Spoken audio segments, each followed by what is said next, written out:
Saudara-saudara yang dikasihi dan diberkati, dalam bingkai minggu-minggu sengsara,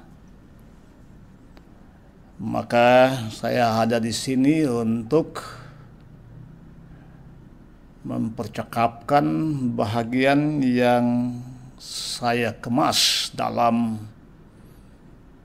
judul khotbah Yudas, dia menjual gurunya,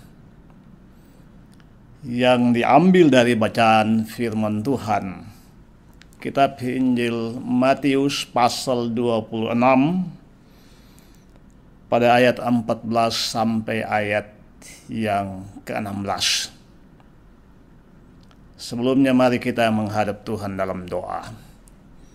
Allah Bapa yang di sorga, diamkanlah semua suara dalam hati kami, terkecuali suara Tuhan. Dan biarkanlah kami mendengar Tuhan yang berfirman. Dalam nama Tuhan Yesus kami sudah berdoa. Amin. Bacaan kitab suci Injil Matius pasal yang ke-26 ayat 14 sampai ayat 16 berbunyi demikian. Kemudian pergilah seorang dari ke-12 murid itu yang bernama Yudas Iskariot kepada imam-imam kepala. Ia berkata, "Apakah yang kamu berikan kepadaku supaya aku menyerahkan dia kepada kamu?" Mereka membayar 30 uang perak kepadanya.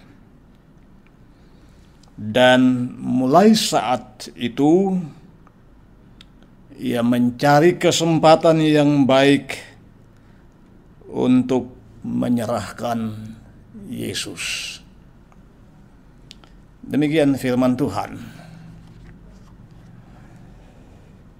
Sahabat sekalian yang diberkati,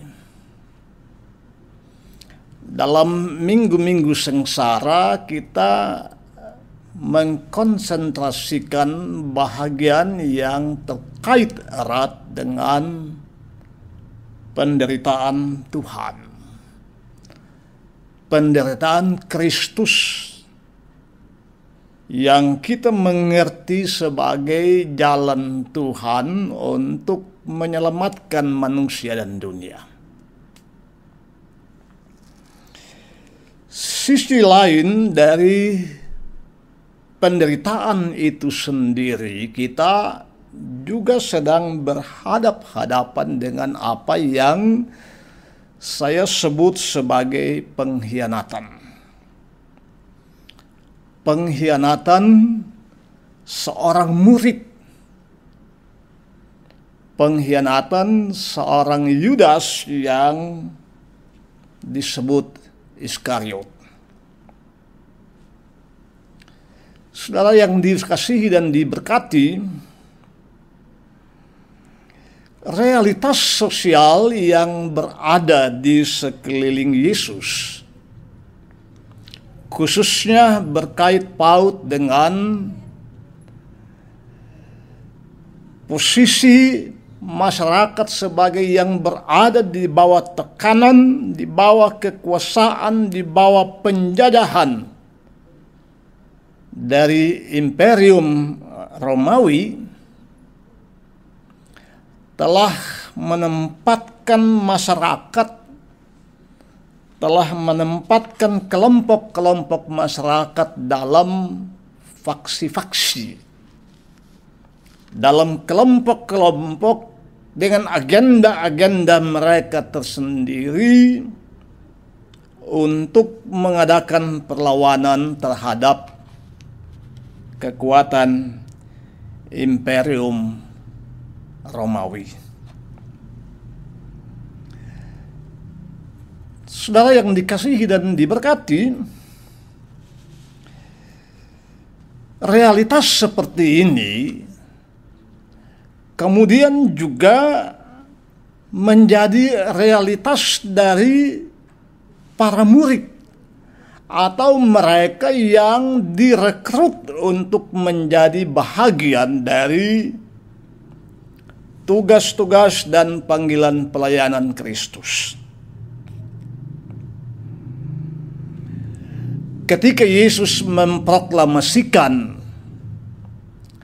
tentang kerajaan Allah, tentang kerajaan sorga yang sudah dekat,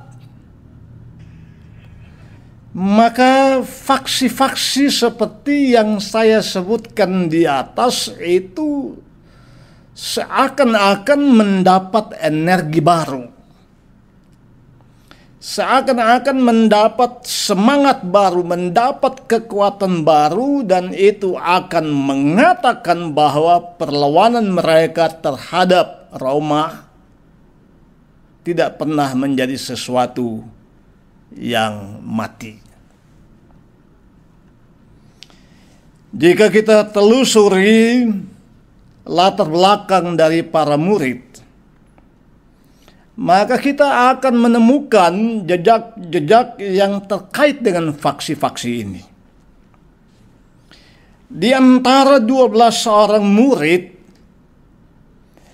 tercatat 2 orang murid yang diduga berasal dari kelompok radikal pada zamannya.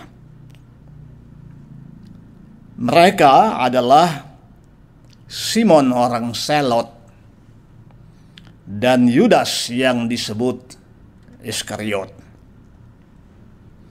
yang pilihan politiknya berseberangan dengan Yesus berkaitan dengan Imperium Romawi.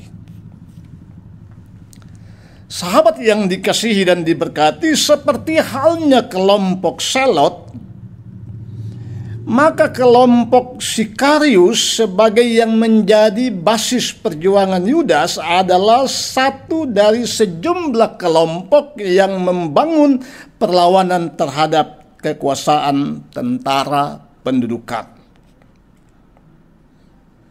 Jika diperlukan, perlawanan ini akan dapat juga menggunakan cara-cara yang keras, menggunakan kekerasan. Dan dalam kenyataannya, perlawanan kelompok-kelompok seperti ini dapat dipastikan tidak cukup efektif karena begitu kuatnya kekuatan Romawi. Perjuangan-perjuangan seperti ini minim dari sisi hasil, karena Roma menjadi kekuatan yang sangat-sangat kuat, yang sangat-sangat luar biasa, sehingga menggagas suatu perlawanan, apalagi perlawanan bersenjata, sesungguhnya dapat kita katakan bunuh diri. Saudara yang dikasihi dan yang diberkati, kata Iskariot dengan kata lain Sikarius artinya pembunuh. Sebuah kelompok nasionalis yang seperti halnya kelompok Selot juga mendukung pemberontakan bersenjata melawan Roma. Ketika Yesus memproklamasikan gerakannya dan itu terkait dengan kedatangan kerajaan sorga, kedatangan kerajaan Allah yang sudah dekat, dan menunjuk pada jumlah massa yang terdiri daripada bilangan yang sangat besar yang berada bersama-sama dengan gerakan Yesus, maka upaya-upaya untuk bergabung dilakukan oleh kelompok Selot dan juga Iskariot. Saudara yang dikasihi dan diberkati, kelompok Selot, tetapi juga orang-orang yang masuk kategori atau yang tercakup dalam terminologi Iskariot, itu mengadakan upaya untuk bergabung dengan kelompok Yesus. Mereka mendapatkan momentum yang baik berkaitan dengan gerakan Yesus. Pada titik ini, terpilihnya Yudas sebagai yang menjadi bahagian daripada garda depan, dan juga kemudian Simon dari kelompok Selot menarik untuk diperhatikan. Sahabat sekalian yang diberkati, Kristus dan faksi-faksi menjadi sesuatu yang tak terhindarkan dengan agenda-agenda mereka yang juga tentunya bervariasi. Apa yang kemudian menjadi agenda Yesus? Agenda penyelamatan dunia dan manusia. Apakah agenda Yesus ini kemudian berubah ketika berjumpa dengan agenda dari kelompok-kelompok yang mengadakan perlawanan bersenjata? Kita katakan tidak. Yesus konsisten dengan agendanya, yaitu suatu agenda yang memperjuangkan kehadiran kerajaan Allah, dan itu terjadi dengan cara tanpa kekerasan, dengan tidak mengikutkan tindakan-tindakan yang keras. Dan inilah yang kemudian menjadi faktor pada mana Yudas kemudian merasa kecewa. Yudas tidak mendapatkan partner yang diharapkannya dari Yesus untuk melakukan gerakan-gerakan perlawanan bersenjata terhadap Roma. Dalam kekecewaannya, Yudas memutuskan untuk mengkhianati Tuhannya. Pesannya ialah, ketika kita memiliki platform yang berbeda, memiliki agenda yang berbeda, bukan tidak mungkin di sana pengkhianatan, upaya-upaya untuk merusak citra dari suatu hubungan yang harmonis itu dapat mengemuka. Kita mencatat bahagian ini, Yudas kemudian dalam interaksinya dengan imam-imam kepala, kemudian dibayar dengan 30 uang perak. Apakah Yudas sedang membutuhkan uang? Tidak. Yang lebih utama, dengan cara demikian Yudas menumpahkan kekesalannya terhadap Yesus. Kekesalannya bahwa Yesus tidak kemudian juga mengambil bahagian dalam agenda Yudas, karena bahwa Yesus memiliki agendanya sendiri. Bagian ini hendak mengatakan kepada kita, orang-orang percaya yang berada dalam gerakan, yang berada dalam agenda Tuhan, dapat menjadi sasaran perlawanan, dapat menjadi sasaran pengkhianatan dari orang-orang yang memiliki agenda-agenda yang berbeda. Dampaknya ialah penderitaan. Dalam hal ini penderitaan Kristus sebagai buah daripada pengkhianatan Yudas, sang murid yang menjual gurunya dengan harga 30 keping perak. Bacaan ini memberikan pesan yang sangat kuat kepada kita. Janganlah bergeser dari agendamu bersama Tuhan, sekalipun itu kemudian akan berakhir dengan cara yang sangat tragis. Agendamu dengan Tuhan atau agendamu yang ditaruh dalam agenda Tuhan, yang diperjuangkan secara konsisten, akan selalu menjadi agenda yang diberkati. Gereja dalam bahagian ini tidak perlu kemudian untuk kepentingan agendanya mengejar apa yang disebut sebagai kenyamanan. Jika itu kemudian dihubungkan dengan pengkhianatan terhadap agenda pokok penyelamatan dunia dan manusia. Dan Kristus telah menunjukkan bagian ini.